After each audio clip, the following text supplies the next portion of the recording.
陽直擊精彩賽事，東京競馬場焦點賽事一級賽日本打比，法國上提伊馬場，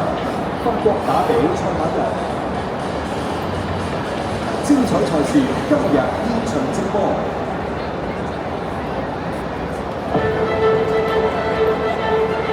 最後200米當中，浪漫勇士已經將後邊嘅對手少少地一度接近終點，浪漫勇士贏出呢場董事杯啊！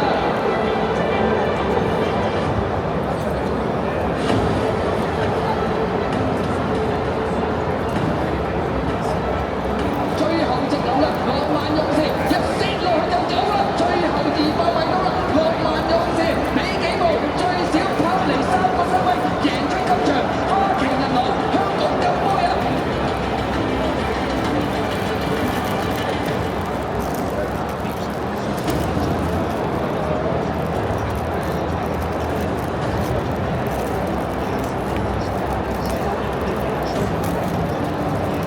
渣打冠軍騎車打去3冠大賽嘅尾關，最後直路啦，前邊浪漫之神埋面鬥緊數字天文啊，後面浪漫勇士追緊，最後200米啦，見到透出同埋呢隻數字天文鬥緊呢隻浪漫之神啊，後邊浪漫勇士上緊嚟，最後100米到數字天文見先，但係浪漫勇士王者方式終點前將數字天文趕過。再次面直路過身，3冠長途王者大帝，記住佢嘅名字就係浪漫勇士啊！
嚟講現場嘅朋友，我出席今日嘅客家賽馬日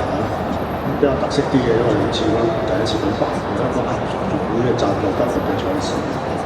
我相信好多朋友可能家人嘅啦，加翻咗好多個地方嘅州啊、惠州啊、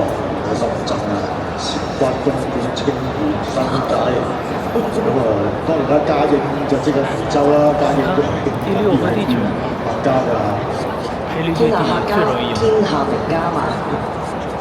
咁所以今日主人家就係嘉應啦。嘉應幾出頭咗最緊要佢哋嘉應公司唔啱嘅賽事都唔到。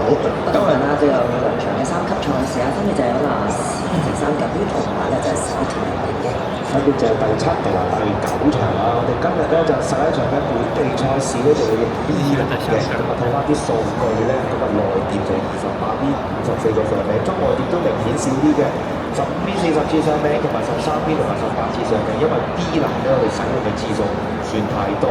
咁啊同日咧我哋亦都會轉播咧日本3歲嘅3冠大賽次關嘅，東京優進入日本打比嘅。咁但係我哋頭場咧都有新馬賽事啊，前2米競走賽。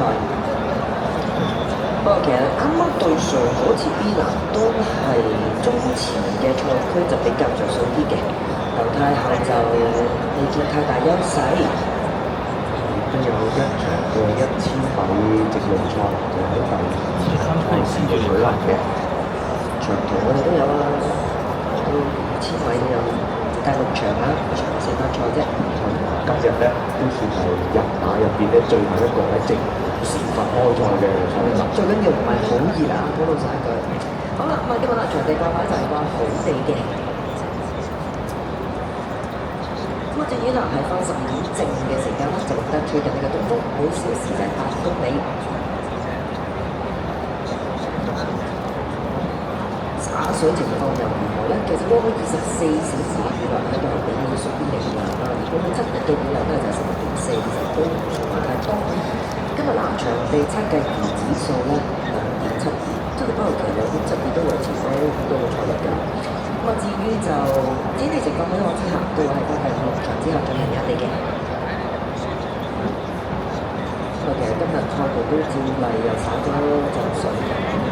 今朝早嘅時間有一個退出場11號嘅版號是我剛才說的退出被竞赛董事小组按受益意见退出。搞笑得都對，呢度就而家爭一場啦，就到呢一件簽場。哇！不過電話之王個爭奪戰就好激烈啦，依然。我見到啦，就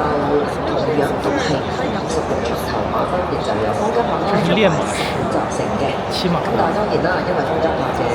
亞軍比較多，所以暫時喺榜首位置。咁啊，至於啦第3至到第6名咧，其實大家嗰個嘅頭馬數字都幾近嘅。雖然蔡有學啦，而家暫時得46場，不過佢都幾興，突然間一日裏邊可能成幾匹咁樣，將嗰個嘅頭馬數字咧就大大增加嘅。今日係咪咧？因為咧佢出咗乜首飾天空咧，我哋出2次1次4次4馬嘅，最終馬咧佢持續嘅話調整啊，馬師王佢2號天后安飛3點，依家嚟到2.65啊，反而原本1號天后嘅方嘉柏咧就向上調整嘅3.5嚟到依家4.25。仲有嗰兩馬調整係呂健威啊，今日都出馬非常多嘅，會嚟到4.75啦，散強頂立嘅啦，票數就咁啊4號廖康銘就11倍變10倍啦，咁啊羅富全就18倍，希斯都係嘅，姚本輝就向上調整嗰個16倍變咗20，布東尼就企穩18倍嘅，尤達榮咧9號天龍持續向上調整，哇冇咗3寶最重嘅50倍嚟到依家60。